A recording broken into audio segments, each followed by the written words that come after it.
எல்லாருக்கும் வணக்கம். நான் உங்க ஜெய். நம்ம இன்னைக்கு இந்த வீடியோல என்ன பார்க்க போறோம் அப்படின்னு பார்த்தீங்கன்னா, why girls are respect these kinds of men. சில ஆண்கள பார்க்கும்போது கேர்ள்ஸ்க்கு வந்து அவங்களே அறியாம ஒரு மரியாதை ஏன் வந்துட்டு இருக்கு? ஒரு சில ஆண்கள பார்க்கும்போது இந்த மாரியான மரியாதைலாம் குடுத்தா அவங்க கிட்ட இருந்து இந்த மாரி பெனிஃபிட்லாம் கிடைக்கும்னு சொல்லப்படுற எந்த ஒரு எக்ஸ்பெக்டேஷனுமே இல்லாம சில மென்ஸ பார்க்கும்போது, கேர்ள்ஸ் அவங்களையே அறியாம அவங்களுக்குள்ள இருந்து ஒரு மரியாதை வரதுக்கான காரணம் என்ன அப்படின்னு சொல்லப்படுற விஷயத்த தான் டிஸ்கஸ் பண்ண போறோம். சில ஆண்கள நம்ம பார்த்தோம் அப்படின்ற மாரி பார்த்தீங்கன்னா, ஒரு கேர்ள வந்து ரிலேஷன்ஷிப்குள்ள கொண்டு வரதுக்காகவும், அவங்கள வந்து ஒரு நல்ல ஃப்ரெண்டா மெயின்டெயின் பண்றதுக்காகவும் ஒரு என்டர்டெய்னரா மாறியிருப்பாங்க. அவங்கள வந்து நெறைய சிரிக்க வச்சிருப்பாங்க. அவங்களுக்கு நெறைய ஜோக் சொல்லியிருப்பாங்க. இல்ல அவங்கள வந்து இன்ட்ரஸ்டிங்கான விஷயங்கள பேசி, அவங்களுக்கு தெரிஞ்ச திறமையெல்லாம் காமிச்சு, அந்த கேர்ள வந்து ஒரு பெஸ்ட் ஃப்ரெண்டாவோ, ரிலேஷன்ஷிப்பாவோ மாத்திக்கிட்டு, அந்த கேர்ள்ஸ்க்கு வந்து ஒரு புரொடெக்ஷனா இருக்கிறதா இருக்கலாம், சேஃப் கார்டா இருக்கலாம். இந்த மாரியான ஒரு ஆக்டிவிட்டீஸ்லாம் ஈடுபட்டு, ஒரு மென்னுடைய 3 முக்கியமான விஷயம், 3 முக்கியமான ரிசோர்ஸ்ன்னு சொல்லலாம். அவங்களுடைய டைமா இருக்கலாம், எனர்ஜியா இருக்கலாம், அட்டென்ஷனா இருக்கலாம். இதெல்லாம் குடுத்து அந்த கேர்ள வந்து ஒரு நல்ல பேர், ஒரு நல்ல ஒரு இடத்த பிடிச்சு வச்சிருப்பாங்க அந்த கேர்ளோட மனசுல. அந்த நேரத்துல, அந்த இடத்துல வந்து அந்த ரூம்க்குள்ள ஒரு மென், செகண்டா வேற ஒரு மென் கடந்து போறாங்க. அந்த ரூம்குள்ள கிராஸ் பண்ணி வெளியில போறாங்கன்னா, டக்குனு அந்த கேர்ளுடைய பாடி லாங்குவேஜ் மாறி இருக்கும். அவங்களுடைய வாய்ஸ் மாறி இருக்கும். அவங்களுடைய ட்ரெஸ்ஸிங் சென்ஸ் நல்லா இருக்கான்னு சொல்லி டக்குனு செக் பண்ணியிருப்பாங்க. கொஞ்சம் பிரஷரா இருந்திருப்பாங்க. நம்ம நல்லா தெரியணும் அப்படின்னு சொல்லப்படுற அந்த ஒரு கண்ணோட்டத்தோட அந்த கேர்ள் வந்து அவங்களோட பாடி லாங்குவேஜ மாத்திருப்பாங்க. அந்த மென் வந்து கடந்து போயிருப்பாங்க. அப்போ பெர்ஃபார்மன்ஸ் குடுத்து என்டர்டெயின் பண்ணிட்டு உட்கார்ந்துட்டு இருக்க அந்த மென்னுக்கு என்ன தோணியிருக்கும் அப்படின்ற மாரி பார்த்தீங்கன்னா, நான் இவ்ளோ தூரம் கஷ்டப்பட்டு, இவ்ளோ தூரம் விஷயம் பண்றேன். ஆனா இந்த ஒரு மென் வந்து உள்ள வந்துட்டு போறாங்க. நம்மகிட்ட பேசிட்டு இருக்க அந்த கேர்ளோடைய அந்த பாடி லாங்குவேஜ்ல இருந்து அவங்களுடைய டோன்ல இருந்து எல்லாமே சேஞ்ச் ஆகி ஒரு ரெஸ்பெக்ட்டோட பார்க்குறாங்க. இதெல்லாம் எப்படி நடக்குது? இந்த ஃப்ரெண்டு கிட்ட இல்லாதது அந்த பாய் ஃப்ரெண்ட் கிட்ட என்னம்மா இருக்கு? அப்படின்ற மாரி இந்த விஷயம்லாம் அவன் மைண்டுக்குள்ள ஓட ஆரம்பிச்சிருக்கும். எல்லாத்தையுமே தாண்டி நம்ம சச்சின் சொல்லப்படுற மூவி பார்த்திருப்போம். அந்த மூவில வந்து வடிவேல் சார் விஜய் சார பார்த்து ஒரு விஷயம் கேட்டிருப்பாரு. என்ன கேட்டிருப்பாரு அப்படின்ற மாரி பார்த்தீங்கன்னா வந்து, "நீ சொன்னா ரசிக்கிற ஆளுங்க, அதுவே நான் சொன்னா அடிக்கிற ஆளுங்க. அந்த வித்தைய எங்க கத்துக்கிட்ட?" அப்படின்ற மாரி கேட்டிருப்பாரு. அதுக்கு விஜய் சார் என்ன சொல்லியிருப்பாரு அப்படின்ற மாரி பார்த்தீங்கன்னா, "அது தெரிஞ்சா நீ ஹீரோ ஆயிடுவியே" அப்படின்ற மாரி சொல்லியிருப்பாரு. ஸோ இந்த விஷயம் ஒரு ஒரு சில மென்ஸ் வந்து சொல்ற விஷயங்கள் அவங்க என்ன பண்ணாலுமே வந்து கேர்ள்ஸ் ரெஸ்பெக்ட் பண்ணி ரசிக்கிறாங்கன்னா, அதுக்கான காரணம் என்ன சொல்லப்படுற விஷயம் தான் டீட்டெயிலா இன்னைக்கு இந்த வீடியோல டிஸ்கஸ் பண்ண போறோம். தேங்க்ஸ் பிரதர்ஸ் அண்ட் சிஸ்டர்ஸ் உங்களுடைய சப்போர்ட்க்கும், உங்க சஜஷன்ஸ்க்கும். இப்ப வீடியோக்குள்ள போயிடலாம். ஃபர்ஸ்ட் விஷயம் என்ன அப்படின்ற மாரி பார்த்தீங்கன்னா, த மென் ஹூ வேல்யூஸ் ஹிம்செல்ஃப் அப்படின்ற மாரி சொல்லலாம். செல்ஃப் ரெஸ்பெக்ட்ல இருந்து தான் எல்லாமே ஸ்டார்ட் ஆகுது. இப்ப நீங்க ஒரு பெர்சன் உங்கள சுத்தி இருக்கிற பீப்பிள் அது மென்னா இருக்கலாம், வுமனா இருக்கலாம், எல்டர்ஸ், சின்ன பசங்க யாரா இருந்தாலுமே, அவங்க உங்கள எப்படி நடத்தணும்னு நீங்க ஆசைப்படுறீங்களோ, அந்த மாரி நீங்க உங்கள நடத்திக்கணும் முதல்ல. ஸோ ரெஸ்பெக்ட் வெளியில இருக்கிற பீப்பிள் கிட்ட இருக்கிற ரெஸ்பெக்ட் எப்படி நம்மளுக்கு கிடைக்கும் அப்படின்ற மாரி பார்த்தீங்கன்னா, செல்ஃப் ரெஸ்பெக்ட் அதிகமா வச்சுட்டு இருக்க ஒரு மென்ஸ்க்கு தான் கிடைக்கும். அதுவும் வந்து ஒரு டெஸ்பரேஷனா இருக்கிற மென்ஸ்.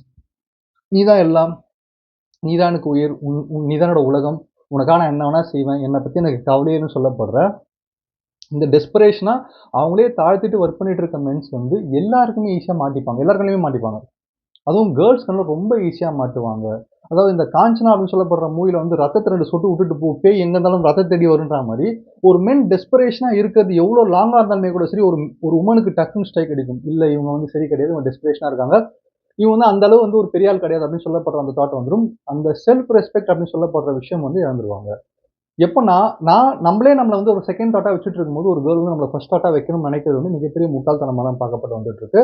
அப்போ செல்ஃப் ரெஸ்பெக்ட் அதிகமா வச்சுட்டு இருக்க மென்ஸ் மேல கேர்ள்ஸுக்கு அவங்களுக்கே தெரியாம ஒரு நல்ல ஒரு மரியாதை ஏற்படும்.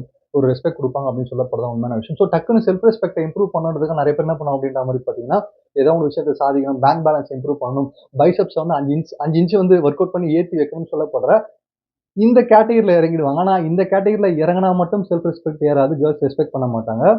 குயட்டா நாம எப்படி இருக்கோமோ, ஒரு ஒரு மென் எப்படி இருக்காங்களோ, அவங்களுடைய அந்த தோற்றத்திலேயே, அவங்களோட அந்த ஒரு விஷயத்திலேயே குவைட் கான்ஃபிடன்ஸா இருக்கிற மென்ஸ் வந்து, செல்ஃப் ரெஸ்பெக்ட் அதிகமான மென்னாவும் இருப்பாங்க. கேர்ள்ஸ் கிட்ட வந்து அவங்களுக்கே தெரியாம நேச்சுரலா ஒரு ரெஸ்பெக்ட் ஏர்ன் பண்ற மென்ஸாவும் இருப்பாங்கன்னு சொல்லப்படுது தான் உண்மையான விஷயம். ஸோ 2வது விஷயம் கேர்ள்ஸ் எப்படி வந்து ஒரு மென்ன ரெஸ்பெக்ட் பண்ணுவாங்க எந்த மாரி மென்ஸ ரெஸ்பெக்ட் பண்ணுவாங்க அப்படின்ற மாரி பார்த்தீங்கன்னா வந்து, த மென் ஹூ செட்ஸ் பவுண்டரீஸ் அப்படின்ற மாரி சொல்லலாம். ரிலேஷன்ஷிப் அப்படின்னு சொல்லப்பட்ட இந்த விஷயத்துக்குள்ள வரதுக்கு முன்னாடி ஒரு மென் வந்து அவங்களா இருந்துட்டு இருப்பாங்க. ரிலேஷன்ஷிப் அப்படின்னு சொல்லப்பட்ட விஷயம் அது ஃப்ரெண்ட்ஷிப்பா இருக்கலாம், லவ்வா இருக்கலாம். இந்த ஒரு கட்டத்துக்குள்ள வந்த அப்புறமா ஒரு மென் எப்படி மாறலாம் அப்படின்ற மாரி எப்படி மாறலாம் அப்படின்ற மாரி பார்த்தீங்கன்னா வந்து, பவுண்டரீஸே இல்லாத ஒரு மென்னா சில பேர் மாறிட்டு இருப்பாங்க. நம்ம தான் ரிலேஷன்ஷிப்குள்ள வந்துட்டோமே, இனிமே நீ என்ன சொன்னாலும் ஓகே. நீ என்னுடைய பிளான 10 டைம் கேன்சல் பண்ணாலும் ஓகே. நீ என்ன பேசினாலும் ஓகே. எதுவா இருந்தாலும் நான் வந்து அட்ஜஸ்ட் பண்ணிட்டு போவேன். நம்ம தான் வந்து ஈருடல் ஓர் உயிரா மாறிட்டோம்னு சொல்லப்படுற இந்த டயலாக்லாம் ஒரு சொல்லிட்டு இருப்பாங்க. ஆனா உண்மையிலேயே பார்த்தீங்கன்னா, ரிலேஷன்ஷிப்குள்ள வந்தாலுமே ஒரு மென் பவுண்டரி செட் பண்ணா மட்டும் தான் கேர்ள்ஸால ரெஸ்பெக்ட் பண்ணப்படுவாங்கன்னு சொல்லப்படுறது உண்மையான விஷயம். ஆனா பவுண்டரீஸ் அப்படின்னு சொல்லப்படுற விஷயம் என்ன அப்படின்ற மாரி பார்த்தீங்கன்னா வந்து, அவங்களுக்கான ஒரு விஷயம், அவங்களுக்கான ஒரு தாட், அவங்களுக்கான ஒரு திங்கிங், அவங்களுக்கான ஒரு டிசிஷன் அவங்களுக்கான டிசிஷன்ஸை வந்து அவங்க தான் எடுக்கணும். அதுவும் அந்த கேர்ள் எடுத்தா கூட இவங்ககிட்ட வந்து கன்ஃபர்மேஷன் வாங்கிட்டு எடுக்கணும் அப்படின்னு சொல்லப்படுற விஷயம். அதே மாதிரி அந்த கேர்ளுக்கு ஒரு விஷயம் இருக்கும், ஒரு ஸ்பேஸ். அந்த ஸ்பேஸையும் யார் பவுண்டரியோட மதிச்சு குடுக்குறாங்களோ, அவங்களோட ரிலேஷன்ஷிப் மட்டும் தான் ரொம்ப ஸ்ட்ராங்கா இருக்கும்ன்ற உண்மையான விஷயம். ஸோ அப்போ வந்து ஒரு மென் வந்து பவுண்டரி செட் பண்ணியிருக்காங்க. இல்ல எனக்கு வந்து நோ இது நான் பண்ண மாட்டேன் அப்படின்னு சொல்லப்படுற விஷயத்த வந்து தெளிவா சொல்றாங்க அப்படின்ற மாரி பார்த்தீங்கன்னா, ஆட்டோமேட்டிக்கா கேர்ள்ஸ் அத ரெஸ்பெக்ட் பண்ணுவாங்க அப்படின்னு சொல்லப்படுறது தான் உண்மையான விஷயம். அப்புறம் வந்து கேர்ள்ஸ் வந்து இந்த பவுண்டரிஸ வந்து செட் பண்றது செக் பண்றதுக்கான விஷயம் என்ன அப்படின்ற மாரி பார்த்தீங்கன்னா, அந்த மென்ன வந்து ரெஸ்பெக்ட் குறைவா பார்க்கறதுக்கான மீனிங் அது கிடையாது. உண்மையிலேயே அவருக்கு பவுண்டரி இருக்கா இந்த மென்னுக்கு, இவங்க உண்மையிலேயே வந்து பவுண்டரி செட் பண்ணி தான் ஒர்க் பண்றாங்களான்னு தெரிஞ்சுக்கிட்டு, அது மூலியமா ரெஸ்பெக்ட்ட குடுக்கறதுக்காக தான் இத பண்ணிட்டு இருக்காங்க அப்படின்றத தெரிஞ்சுக்கங்க. ஸோ 3வது டைப் ஆஃப் மென்ஸ் யார கேர்ள்ஸ் ரொம்ப ரெஸ்பெக்ட் பண்ணுவாங்க அப்படின்ற மாரி பார்த்தீங்கன்னா, த மென் ஹூ வாக் அவே அப்படின்ற மாரி சொல்லலாம். இது வந்து ரொம்ப ரொம்ப டஃப்பான ஒரு விஷயம். டஃப்பான ஒரு போர்ஷன் அப்படின்ற மாரி சொல்லலாம். ஏன்னா, அ மென் அப்படின்னு சொல்லப்படுற விஷயமே ஒரு டஃப்பான ஒரு விஷயம் தான். மென்னாலே ஒரு டஃப்பா இருக்கிற ஒரு ஒரு நேச்சர், ஒரு மாஸ்குலின் எனர்ஜி அப்படின்ற மாரி சொல்லிட்டே போலாம். இந்த டஃப்னஸ் எந்த மென்ஸ் வந்து காமிச்சுட்டே இருக்காங்களோ, அவங்க தான் ரொம்ப அட்ராக்டிவா இருப்பாங்க அப்படிங்கிறது தான் உண்மையான விஷயம். அப்ப மென் ஹூ வாக் அவே அப்படின்னு சொல்லப்படுற விஷயம் வந்து கடந்து போணும். விலகி வரணும் அப்படின்னு சொல்லப்படுற விஷயத்த வந்து ஒரு மென் எப்போ வளர்த்துக்கிறாங்களோ, அது வந்து ரொம்ப கரேஜ் தேவை. அந்த கரேஜ வளர்த்துக்கிட்டு அந்த மென் அத வளர்த்துக்கிட்டாங்கன்னா, வாக் அவே பண்ணி வராங்கன்னா அத விட ஒரு சூப்பரான, அட்ராக்டிவான ஒரு விஷயம் ஒரு மென்னுக்கு எதுவுமே இருக்காதுன்றது தான் உண்மையான விஷயம். இந்த மாரி மென்ஸ கேர்ள்ஸ் அதிகமா ரெஸ்பெக்ட் பண்ணுவாங்க. இப்போ ஒரு கேர்ள் வந்து இக்னோர் பண்றாங்க, வேணான்னு சொல்றாங்க. இல்ல இதோட முடிச்சுக்கலாம், பிரேக்கப் பண்ணிக்கலாம்னு எது சொன்னாலும், அந்த இடத்துல எக்ஸ்பிளைன் பண்ணாம, ஆர்க்யூ பண்ணாம, நைட் 2 மணிக்கு வாய்ஸ் மெசேஜ் அனுப்பாம, எந்த ஒரு மென் வந்து ஃபைன் சொல்லிட்டு வாக் அவே பண்ணி போறாங்களோ, அவங்க தான் ரொம்ப அட்ராக்டிவா இருப்பாங்கன்றது தான் உண்மையான விஷயம். பொதுவா இந்த இடத்துல வந்து நெறைய பேர் பண்ற தப்பே இதுதான். எந்த விஷயமானாலும் இந்த ரிலேஷன்ஷிப்ப நம்ம இழந்துறக்கூடாது. இந்த கேர்ள வந்து நம்ம வந்து கண்ட்ரோல்ல வச்சு இவங்களோட ரிலேஷன்ஷிப் இருக்கணும்னு சொல்லப்படுறதுக்காக, "திவ்யா என் கூட இருந்தா மட்டும் போதும் திவ்யா. நீ வானா வரேன், போனா போறேன். நான் இப்படி ஓரமா உட்காந்துக்கிறேன் திவ்யான்னு" சொல்லிட்டு, காதல் கொண்டேன் தனுஷ் மாரி வந்து டயலாக்லாம் விட்டுட்டு இருப்பாங்க. ஆனா இதெல்லாம் வந்து ரொம்ப அன்அட்ராக்டிவா மாத்தி விட்டுடும். ஏன்னா கேர்ள்ஸ பொறுத்தவரைக்கும் ஒரு விஷயம் கேர்ள்ஸ்ன்னு இல்ல பொதுவா காமனா ஒரு மக்கள் கிட்ட இருக்கிற ஒரு விஷயம் என்ன அப்படின்ற மாரி பார்த்தீங்கன்னா, நீங்க ஒரு ஆஃபர் ஒண்ணு குடுத்து, "இது எனக்கு வேணும். இது நீங்க பண்ணி குடுங்கன்னு" ஒரு ஆஃபர் நீங்க குடுக்குறீங்கன்னா, ஒருத்தங்க வேணான்னு சொல்லிட்டாங்கன்னா, அதுக்கு மீனிங் வேணான்னு தான். அதுவும் ஒரு கேர்ள் வந்து சொல்லிட்டாங்கன்னா, நோ மீன்ஸ் நோ தான். அதுக்கு மேல பேச்சே கிடையாது. அந்த நோ மீன்ஸ் நோ அப்படின்னு சொல்லப்படுற விஷயம், ஒரு கேர்ள் எவ்வளோ குளோஸா இருந்தாலும், எந்த மாரியான விஷயம் பேசினாலும், அவங்க ஒரு கட்டத்துக்கு மேல வேணாம், நோ இது ஒர்க் ஆகலன்னு சொல்லிட்டாங்கன்னா, அந்த நோவ நோவா மதிக்கிற மென் மட்டும் தான் ரொம்ப அட்ராக்டிவா இருப்பாங்க. எல்லாத்தையுமே தாண்டி இங்க இன்னொரு லாஜிக் ஒர்க் ஆயிட்டு இருக்கும். அந்த லாஜிக் என்ன அப்படின்ற மாரி பார்த்தீங்கன்னா, ஒரு விஷயம் அது எந்த பொருளா இருந்தாலுமே கூட சரி, பெர்சன்ஸ், பீப்பிளா இருந்தாலுமே கூட சரி, அவங்க இருக்கும்போது அவங்களோட அருமை தெரியாது. போனப்ப தான் அவங்க அருமை வந்து ரொம்ப பெருசா தெரியும் அப்படின்றது தான் உண்மையான விஷயம். அந்த விஷயத்த இந்த மாரி மென்ஷன் உணர்த்துவாங்க. பொதுவா நம்ம என்ன யோசிப்போம் அப்படின்ற மாரி பார்த்தீங்கன்னா, ரிலேஷன்ஷிப்ல இருக்கணும் அப்படின்ற மாரி பார்த்தீங்கன்னா, அவங்க கூட நல்லா ரிலேஷன்ஷிப்ல இருக்கணும், நல்ல ஒரு பெர்சனா பேர் வாங்கணும், நல்லது செய்யணும். ரிலேஷன்ஷிப்ல உண்மையிலே இருக்கிறதுக்கான மீனிங் என்ன அப்படின்ற மாரி பார்த்தீங்கன்னா, உங்களுடைய பேர வந்து எத்தன வருஷம் கழிச்சு ஒரு பெர்சன் கேட்டாலுமே, இல்ல எந்த இடத்துல இருந்து கேட்டாலுமே, நீங்க அவங்க கூடயே இல்லன்னா கூட, உங்களோட நேம் அவங்க கேட்கும்போது, உங்கள பத்தி நினைக்கும்போதும், அவங்களுக்கே தெரியாம, ச்சே! அந்த பெர்சன் வேற லெவல்ல அப்படின்ற மாரியான ஒரு மரியாதை மனசுல இருக்குன்னா, அதுதான் நீங்க உண்மையிலேயே ரிலேஷன்ஷிப்ப கிரியேட் பண்ணதுக்கான ஒரு மீனிங். அத வந்து வாக் அவே பண்ணி கேர்ள்ஸோட ஸ்பேஸ்க்கு மரியாதை குடுக்குற மென்ஸ்க்கு தான் வந்து கேர்ள்ஸ் அந்த ரெஸ்பெக்ட்ட குடுப்பாங்கன்னு சொல்லப்படுறது தான் உண்மையான விஷயம். ஸோ 4வது விஷயம் என்ன அப்படின்ற மாரி பார்த்தீங்கன்னா வந்து, மென் வித் பர்ப்பஸ் அப்படின்ற மாரி சொல்லலாம். பர்ப்பஸ் அப்படின்னு சொல்லப்படுற விஷயம் வந்து மென்ஸ்க்கு இருந்தே ஆகணும்.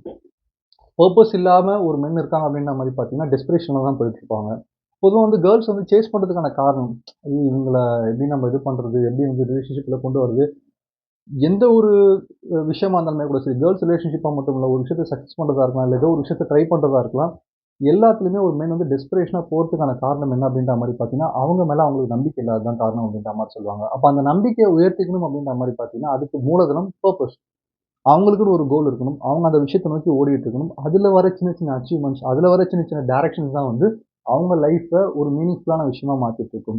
அந்த மாரி ஒரு மென் போயிட்டு இருக்கும்போது என்ன நடக்கும் அப்படின்ற மாரி பார்த்தீங்கன்னா, அவங்க வேற எந்த விஷயம் ட்ரை பண்ணாலுமே, அது ஒரு கேர்லா இருக்கலாம், பிசினஸா இருக்கலாம், அவங்க ட்ரை பண்ற எந்த ஒரு அதர் ஆக்டிவிட்டீஸா இருக்கலாம். அதுக்கான வொர்க்க மட்டும் பண்ணிட்டு இவங்க வேலைய பார்க்க ஆரம்பிச்சுருவாங்க. ஆட்டோமேட்டிக்கா நடக்க வேண்டியது நடக்க ஆரம்பிச்சுரும். நேச்சரா ஒரு விஷயம் அவங்ககிட்ட வந்து விழ ஆரம்பிச்சுரும். ஆனா இத தெரியாத ஆண்கள் என்ன பண்ணுவாங்க அப்படின்ற மாரி பார்த்தீங்கன்னா, பர்ப்பஸ் இல்லாம சுத்திட்டு இருக்க ஆண்கள நான் சொல்றேன். டிஸ்பிரேஷனோட ஒரு விஷயத்த ட்ரை பண்ணி அவங்கள வந்து ஒரு டிஸ்பிரேஷனான ஒரு பெர்சனா மாத்தி, எதுவுமே நல்லா நடக்க வேண்டிய விஷயத்த கூட நடக்க முடியாம கொண்டு போற ஒரு விஷயம் கூட நடந்துரும். ஸோ இந்த இடத்துல வந்து சிம்பிளா சொல்லணும் அப்படின்ற மாரி பார்த்தீங்கன்னா வந்து, டைரக்ஷன் கரெக்ட்டா இருக்கிற ஒரு விஷயம். ஒரு மென் வந்து பர்ப்பஸா இருக்காங்கன்னா, அவங்க டைரக்ஷன் கரெக்ட்டா இருக்கும். அவங்க வந்து ஒரு பெர்ஃபெக்ட்டான ஒரு ரூட் நோக்கி போவாங்க. கைட் பண்ணுவாங்க அப்படின்னு சொல்லப்படுற இந்த கான்ஃபிடன்ட் கேர்ள்ஸ் கிட்ட இருக்கிறதுனால, நேச்சுரலாவே ரெஸ்பெக்ட் குடுக்குற ஒரு பெர்சன்ஸா இருப்பாங்க கேர்ள்ஸ் அப்படின்றத தெரிஞ்சுக்கங்க. ஸோ ஃபைனலான விஷயம் என்ன அப்படின்ற மாரி பார்த்தீங்கன்னா, த மென் வித் எமோஷனல் இன்டெலிஜென்ஸ் அப்படின்ற மாரி சொல்லலாம். எமோஷனல் இன்டெலிஜென்ஸ் அப்படின்னு சொல்லப்படுற விஷயம் கேர்ள்ஸுக்கு வந்து வேற லெவலில் கிளிக் ஆகும். ஏன்னா பொதுவாகவே வந்து உமன்ஸ் அப்படி சொல்லப்படுறவங்க வந்து எமோஷனல் பீயிங் சொல்லலாம். மென்ஸ் வந்து லாஜிக்கல் பீயிங் சொல்லுவாங்க. அப்போ எமோஷனல் பீயிங் அப்படின்னு சொல்லப்படுற விஷயம் வந்து கொஞ்சம் உணர்ச்சி பூர்வமா உணர்வுகள அதிகமா வெளிப்படுத்துறவங்க தான் பெண்கள். அவங்க வந்து கோவம் வந்தாலும் அதிகமா கோவப்படுவாங்க. வருத்தம் வந்தாலும் அதிகமா வருத்தப்படுவாங்க. ஏன் ட்ராமாலாம் பண்ற அப்படின்ற மாரிலாம் சில ஆண்கள் கேட்டு பிரச்சனை பண்ணுவாங்கல்ல. அப்போ அந்த எமோஷன்ஸ் அப்படி சொல்லப்படுற விஷயத்த சில நேரங்கள்ல பெண்களால அந்த அளவு ப்ராப்பரா ஹேண்டில் பண்ண ஐ மீன் எல்லா பெண்களையுமே சொல்லு. பொதுவா பெண்ணோட நேச்சர் இதுவா இருக்கும். அப்ப அந்த இடத்துல வந்து ஒரு மென் அவங்க எமோஷன்ஸ ப்ராப்பரா ஹேண்டில் பண்றாங்க. ஆனா சில மென்ஸ்லாம் நம்ம பார்த்தோம் அப்படின்ற மாரி பார்த்தீங்கன்னா, பின்னாடி பிரளயமே ஓடிட்டு இருக்கும். அவங்க லைஃப்ல எப்படியோ எங்கேயோ திரும்பி எப்படியோ அடிச்சு பின்னாடி அடி வாங்கின்னு இருப்பாங்க. ஆனா ஃப்ரண்ட்ல அமைதியா காமா உட்காந்துட்டு சிரிச்சுட்டு இருப்பாங்க. ஸோ அதுதான் உண்மையான மாஸ்குலின் எனர்ஜி அப்படின்ற மாரி சொல்லுவோம். ஸோ இந்த ஒரு விஷயம் அவங்களோட எமோஷன்ஸ் அவங்க வருத்தமா இருந்தாலும், சோகமா இருந்தாலும், வலியில இருந்தாலும், இல்ல சந்தோஷமா இருந்தாலும், எதுவா இருந்தாலும், அத எப்படி வந்து வெளி உலகத்துக்கு காட்டிக்கிட்டு இருக்காங்க, அத வந்து காமா வச்சுட்டு இருக்காங்கன்னு சொல்லப்படுற இந்த எமோஷனல் இன்டெலிஜென்ஸ் கேர்ள்ஸ் கிட்ட மட்டும் கிடையாது. அவங்கள சுத்தி இருக்க மனிதர்கள் கிட்டயுமே வேற லெவல்ல ஒரு அட்ராக்ஷனையும், ஒரு ரெஸ்பெக்ட்டையும் கெயின் பண்ணி கொடுக்கும். ஸோ எமோஷனல் இன்டெலிஜென்ஸ் பெரிய ஒரு பார்ட். அது ஒரு மென் கத்துக்கிட்டாங்கன்னா, வேற லெவல்ல ஒரு கேர்ள் கிட்ட ரெஸ்பெக்ட் கெயின் பண்ணலாம். அந்த மாரி மென்கள தான் பெண்கள் வந்து ரெஸ்பெக்ட் பண்ணுவாங்க. ஸோ எந்த வீடியோல நான் என்ன சொல்ல வரேன் அப்படின்ற மாரி பார்த்தீங்கன்னா, அகைன் ஒரே ஒரு வேர்ட் தான் மாஸ்குலினிட்டி. மாஸ்குலின் எனர்ஜி அப்படின்ற மாரி சொல்லலாம். இந்த விஷயம் அதாவது ஒரு ஆணா இருந்தாங்கன்னா, ஒரு ஆண்மைக்குள்ளேயே ஒரு நேச்சரா இருந்தாங்க அப்படின்ற மாரி பார்த்தீங்கன்னா, அது வந்து பிசிக்கலா இருக்கலாம், மென்டலா இருக்கலாம், எமோஷனலா இருக்கலாம். இந்த எல்லா விஷயத்துலயுமே வந்து ஒரு ஒரு ஆண் வந்து இப்படிதான்ப்பா டிசிஷன் எடுக்கணும். இப்படிதான்ப்பா வந்து ஒரு விஷயத்த தொலைநோக்கு பார்வையோட பார்க்கணும். இப்படிதான்ப்பா ஒரு இடத்துல வந்து பிஹேவ் பண்ணணும். ஒரு ஆட்டிட்யூட் இப்படிதான்ப்பா இருக்கணும். எதுவா இருந்தாலுமே கூட சரி, ஒரு பெர்சன பார்த்து இந்த மாரி தான் இருக்குன்னு சொல்லப்படுற விஷயத்த நம்ம கெஸ் பண்ணுவோம். அது உங்களுக்கு புடிச்ச செலிபிரிட்டியா இருக்கலாம், ஸ்போர்ட்ஸ் பீப்பிளா இருக்கலாம், யூடியூபர்ஸா இருக்கலாம், யாரா வேணா இருக்கலாம். அப்ப அந்த பெர்சன பார்த்து நமக்கு அது தோணுதுன்னா, அவங்க அந்த மாஸ்குலின் நேச்சர் அவங்க அவங்களா இருக்காங்க. அந்த விஷயத்த அவங்க டெவலப் பண்ணிக்கிட்டாங்க. இந்த விஷயத்த நீங்க யாருக்காகவும் டெவலப் பண்ணாம, உங்களுக்காக அந்த மாஸ்குலின் நேச்சர் ஒரு ஆண்மைய நீங்க வந்து இம்ப்ரூவ் பண்ணிட்டீங்க அப்படின்ற மாரி பார்த்தீங்கன்னா, நிச்சயமா கேர்ள்ஸ் வந்து ரெஸ்பெக்ட் பண்ணுவாங்க. கேர்ள்ஸ் மட்டும் இல்லாம சொசைட்டில உங்களுக்கான ஒரு ஸ்பேஸையும், உங்களுக்கான ஒரு விஷயத்தையும் நீங்க புடிக்க தேவையில்ல. கிரியேட் பண்ணிக்கலாம்னு சொல்லி இந்த வீடியோ முடிக்கிறேன். நன்றி, வணக்கம்.